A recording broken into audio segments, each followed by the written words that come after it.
Murakaza neza mfura z'iwacu i Rwanda, nizere yuko mumeze neza aho muherereye hose n'ibintu muba mukomeje gukora mu buzima bwanyu bwa buri munsi. Muri iki gihe abantu benshi bashaka gusa neza bakagira isura nziza, kumwe nyine umuvuga ati uno muntu ni mwiza, dore uyu muntu arasa neza.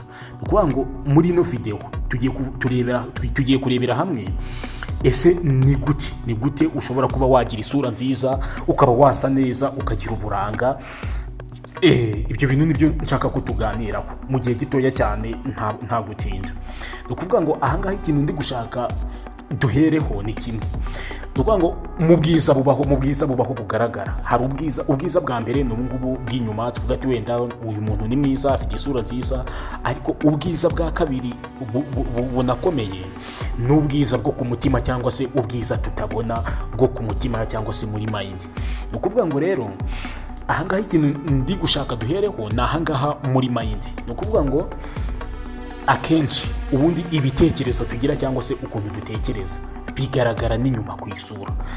Niho hahandi uzasanga abanyarwanda baraciye umugani bakavuga bati akari ku mutima gasesekara ku munwa.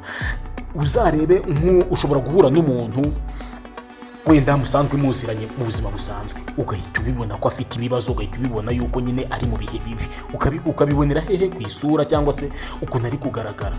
Ukaba ushobora kureba umuntu ukabona nyine afite agahinda, afite stress, muri make arababaye, bitewe n'uko mu mutima ibyo ntameze neza, ariko biri kugaragarira no ku isura.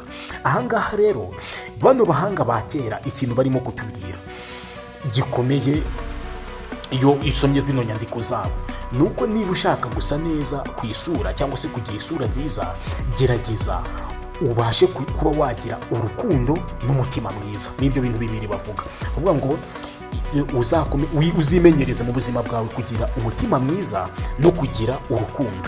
Ibyo ngibyo nubigira, ukaba utifitemo ibintu by'umutima mubi, wenda uvuga ati aba bantu ndabanga, aba bantu baramemukiye, ibibazo nahuye nabyo, ino sinarababaye.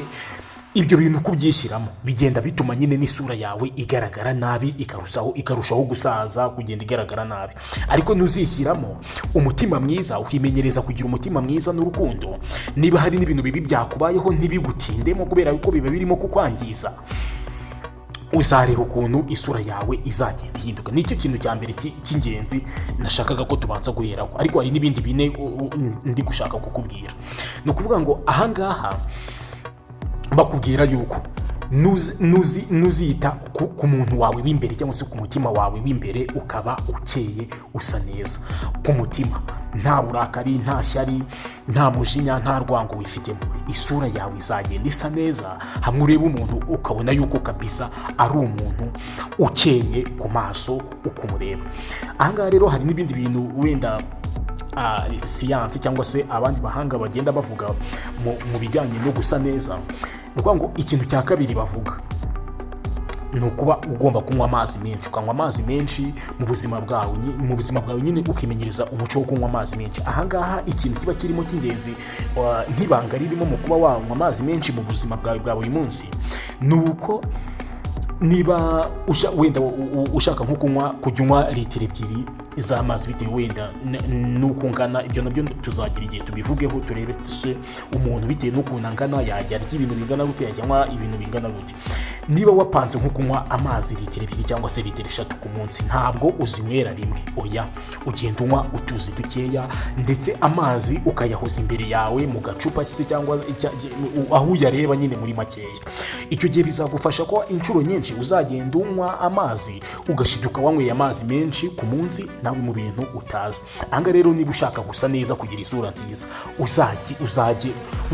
wireme mu muco wo kujya unywa amazi menshi inshuro nyinshi.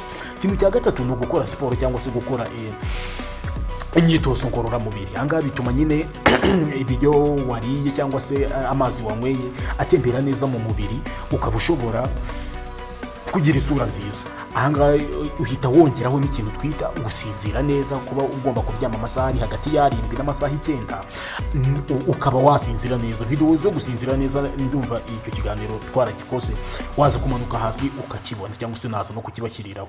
Noneho ikintu cya kane ni uko ugomba kuba nk'abantu wenda baba batuye ahantu batakunda kubona izuba, oya gerageza urebe ukuntu udahora mu nzu, ugere no ku zuba. Izuba naryo buriya riradufasha, cyane cyane izuba rya mu gitondo riba ririmo vitamine D igenda idufasha gutuma amagufwa akomera, ukagira nyine n'uruhu rwiza kandi rumeze neza. Izuba buriya nacyo ni ikintu cy'ingenzi, nicyo kintu cya kane. Noneho icya gatanu ni ibyo musanzwe mumenyereye mukora, ni isuku y'uruhu. Ukaba ushobora kuvuga uti